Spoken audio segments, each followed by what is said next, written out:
Bienvenue sur la chaîne Docteur du Futur.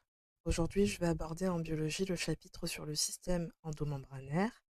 Vous allez voir, il s'agit d'un cours étroitement lié avec la vidéo des protéines en biochimie. Tout d'abord, qu'est-ce que le système endomembranaire? Il s'agit des compartiments cellulaires délimités par une membrane et capables de communiquer entre elles par l'intermédiaire de vésicules. Les organites du système endomembranaire sont le réticulum endoplasmique RE, l'appareil de Golgi, les vacuoles et vésicules, et les lysosomes. Mais alors, quels sont les rôles de ce système endomembranaire?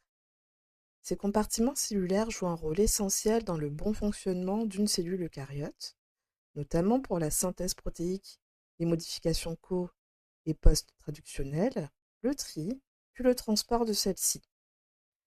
Au niveau de la séquence des événements en relation avec le système endomembranaire, on peut dire que le réticulum endoplasmique, qui se compose du réticulum endoplasmique lisse et rugueux, a pour fonction pour le lisse la synthèse lipidique et participe à la synthèse des glycolipides, tandis que le rugueux permet la synthèse protéique et des glycoprotéines. Par la suite, l'appareil de Golgi va permettre d'effectuer des modifications post-traductionnelles jusqu'à l'adressement des protéines vers d'autres compartiments cellulaires comme le lysosome. Je vous propose de suivre ici l'exemple de la synthèse d'une protéine soluble au niveau du réticulum endoplasmique rugueux. Tout d'abord, les ARN messagers cytoplasmiques sont chaperonnés par le ribosome, ce ribosome se composant d'une petite et d'une grande sous-unité. L'ARN messager encapsulé entre les deux sous-unités va être lu et traduit en une séquence peptidique pour donner une protéine. Il s'agit de la traduction. Au départ, une séquence signal va émerger du ribosome. Le ribosome pourra donc être adressé vers le réticulum endoplasmique rugueux. Cette séquence signal va être recrutée par la protéine SRP pour Signal Recognition Particle, et cela va permettre de rapprocher le ribosome d'un canal appelé translocon ou complexe de translocation. Cela est permis par l'interaction entre le SRP et son récepteur. Le SRP se sépare alors de son récepteur et de la séquence signal et permet le passage de la protéine en cours de synthèse dans le translocon. Une phase d'élongation va se mettre en place jusqu'à la coupure de celui-ci par une peptidase du signal. Au fur et à mesure, la protéine va apparaître dans la lumière du réticulum et subir des modifications co-traductionnelles. Il y a apposition des ponts disulfure SS et de glucides schématisés en jaune. Généralement, c'est dans le RE rugueux qu'a lieu le début d'une modification post-traductionnelle qui est la N-glycosylation. Cela correspond à l'apposition de glucides spécifiquement sur un acide aminé qui est l'asparagine. Alors attention ici, nous sommes dans le cas d'une protéine soluble.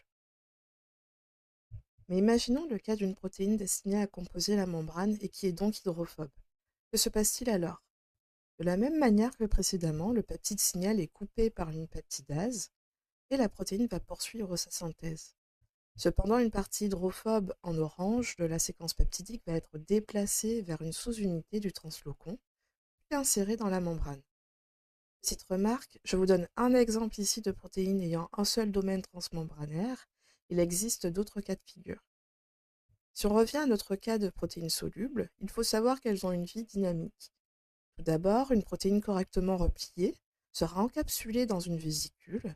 Cette vésicule présente un manteau de protéines appelées COP2 et de protéines d'adhésion appelées VESNAR.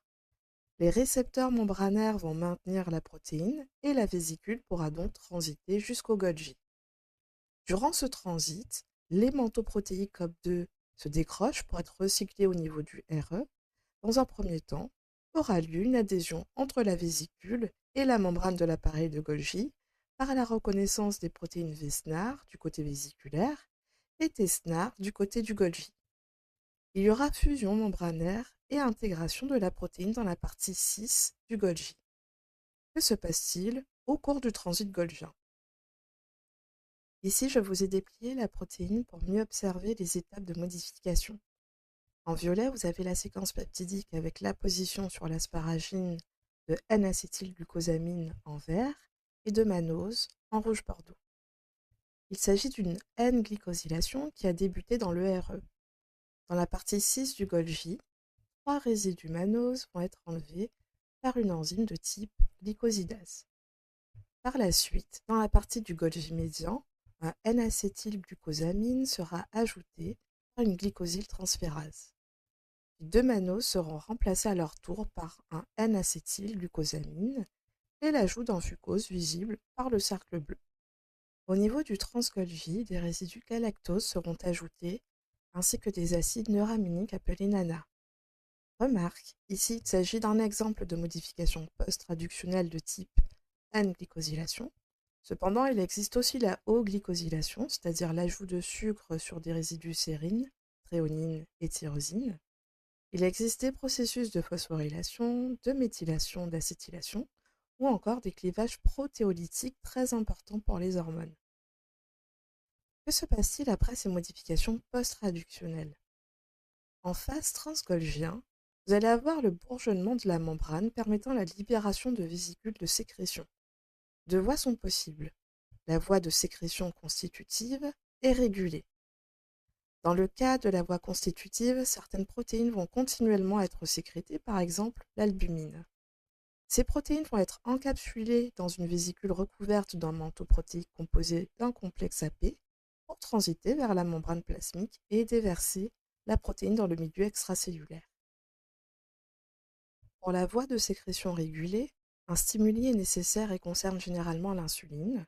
Par exemple, lorsqu'il y a une augmentation du glucose circulant, ce stimuli va entraîner la voie de sécrétion régulée en libérant en grande quantité l'insuline. La vésicule va transiter jusqu'à la membrane plasmique et être libérée dans le contenu extracellulaire. Ici, les protéines recouvrant la vésicule de sécrétion n'ont pas été à ce jour identifiées. Dans le cas des protéines destinées à la dégradation, ce sont des protéines qui ont un mannose 6-phosphate. Il s'agit d'une forme de code barre qui sera lue puis triée vers une voie de dégradation lysosomale. Que se passe-t-il dans ce cas de figure? Il y a un bourgeonnement au niveau de la membrane transgolgienne, avec présence d'un manteau protéique composé de complexes AP et de clatrine. Le groupe 6P sera lu par un récepteur mannose 6P présent au niveau de la vésicule.